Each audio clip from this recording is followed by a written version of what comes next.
Selamat malam teman-teman semua.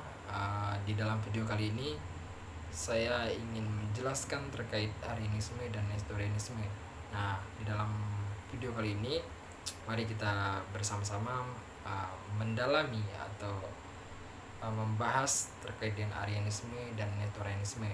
Nah, namun di dalam video kali ini kita tidak hanya membahas dua poin penting saja, yaitu Arianisme dan Nestorianisme, tetapi ada 4 poin yang akan kita bahas.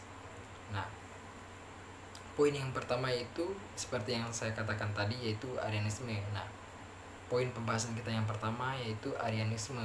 Arianisme adalah sebuah ajaran teologis yang berkembang pada awal abad keempat yang menyangkal keilahian penuh Kristus. Nah, ajaran Arianisme ini dipelopori oleh Arius sendiri, yaitu seorang iman dari Alexandria. Nah, menurut Arius ini, Yesus Kristus itu bukanlah Allah sejati, melainkan makhluk ciptaan yang sangat luhur, tetapi bukan setara dengan Allah Bapa. Artinya, Arius mengajarkan bahwa Yesus itu bukan sehakikat dengan Bapa, tetapi Yesus Kristus itu memiliki kedudukan di bawah Bapa. Nah, Arius juga mengajarkan bahwa ada waktu di mana putra tidak ada, yang berarti Yesus memiliki awal mula dan diciptakan oleh Bapa. Secara langsung bertentangan dengan ajaran iman Katolik. Nah, gereja menyatakan bahwa Yesus itu adalah sehakikat dengan Bapa, yang berarti bahwa Yesus dan Bapa adalah satu dalam kodrat ilahi. Nah, ajaran Arianisme ini juga melemahkan dasar iman Kristiani akan Tritunggal Maha Kudus dan mengancam keseluruhan misteri keselamatan, karena jika Kristus itu bukan Allah sejati, maka penebusan manusia olehnya tidak memiliki nilai ilahi yang menyelamatkan. Nah, poin yang kedua yang akan kita bahas yaitu Nestorianisme. Nestorianisme adalah ajaran yang berkembang pada abad kelima dan dipelopori oleh Nestorius, Patriark Konstantinopel. Nah, Nestorius ini dia ajarnya itu menolak gelar Bunda Allah bagi Maria. Nah, dan lebih memilih gelar Bunda Kristus, di mana karena ia mengajarkan bahwa dalam Kristus terdapat dua pribadi yang terpisah, pribadi ilahi dan pribadi manusia. Nah, ajaran Nestorius membelah kesatuan pribadi Yesus Kristus dan menyatakan bahwa Bunda Maria itu hanya melahirkan pribadi manusia, bukan pribadi ilahi. Nah, dalam hal ini bertentangan dengan ajaran Gereja Katolik yang menyatakan bahwa Kristus adalah satu pribadi dengan dua kodrat, yaitu manusia dan ilahi yang bersatu tanpa terpisahkan.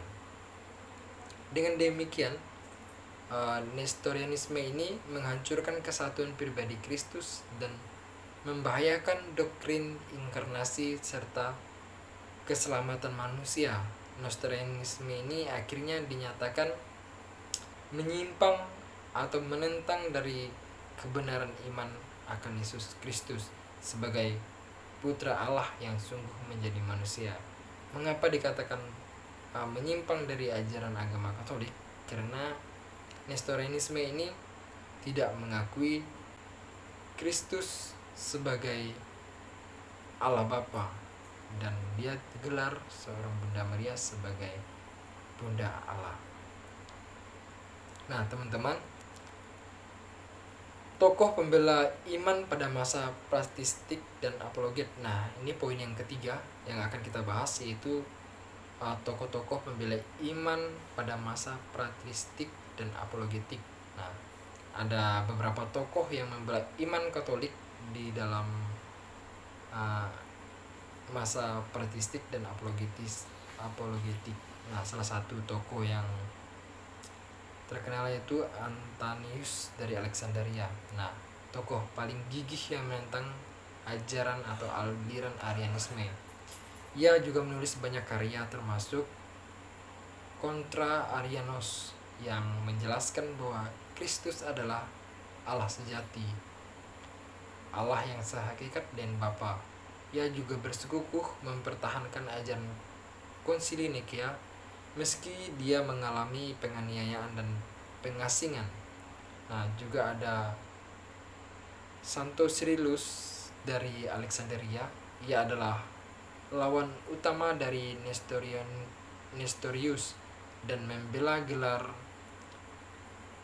Bunda Maria. Dalam surat-suratnya kepada Nestorius, Cyrillus juga menjelaskan kesatuan pribadi Kristus dan pentingnya menyebut Maria sebagai Bunda Allah untuk menjaga keutuhan iman akan inkarnasi. Nah, di tokoh yang ketiga yaitu ada Santo Gregorius dan Santo Basilius Agung juga memainkan peran penting dalam menentang Arianisme melalui khotbah-khotbah dan karya teologis mereka tentang Tritunggal Maha Kudus. Nah, teman-teman, ada 3 tokoh pembela iman dalam masa prastistik dan apologetik yang sudah saya bahas tadi. Nah, sekarang kita masuk poin yang keempat, yaitu konsili-konsili gereja yang mengcounter atau yang menentang ajaran Arianisme dan Nestorianisme. Salah satunya yaitu ada Konsili Nikea ke-1 yaitu 325 Masehi. Nah, diadakan di bawah Kaisar Konstantinus. Konsili ini menyatakan bahwa Kristus adalah sehakikat dan Bapa, melawan ajaran Arius. Hasil pentingnya adalah rumusan pertama Syahadat Nikea. Nah, Konsili Konstantinopel yang pertama yaitu 81 Masehi dipimpin oleh Kaisar Theodosius ke-1.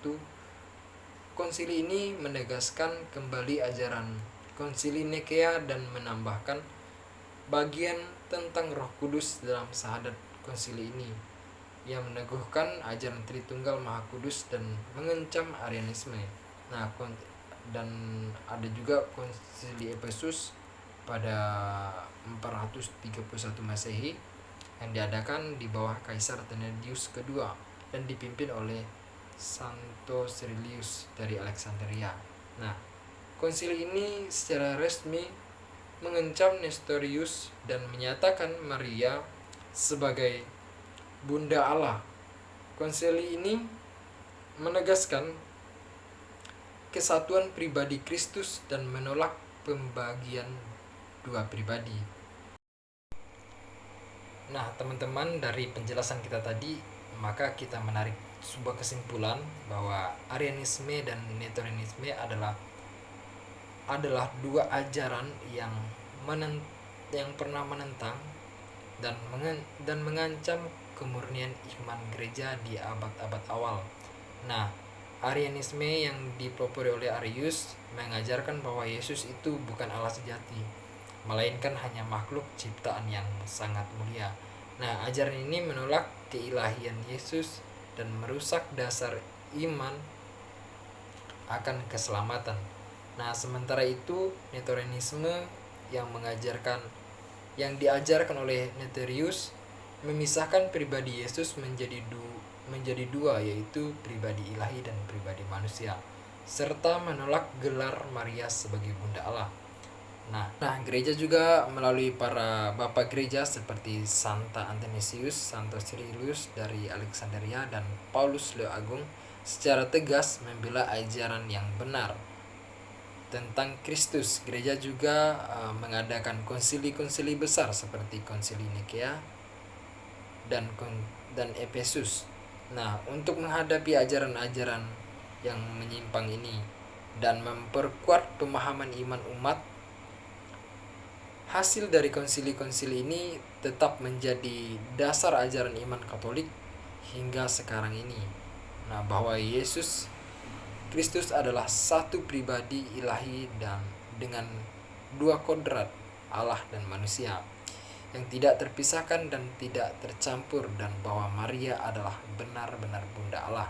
Nah, dengan demikian perjuangan melawan ajaran yang menyimpang ini menunjukkan betapa pentingnya menjaga kebenaran iman dan bagaimana gereja dipimpin oleh Roh Kudus untuk tetap setia pada pengajarannya. Nah, teman-teman, sekian penjelasan dari saya terkait dari 4 poin yang telah kita bahas tadi. Sekiranya poin-poin dan penjelasan saya ini bisa menambah atau memberikan gambaran teman-teman semua terkait dengan yang poin pertama tadi Arianisme, dan poin yang kedua juga ada Nestorianisme. Nah, semoga video kali ini bermanfaat bagi teman-teman semua. Terima kasih.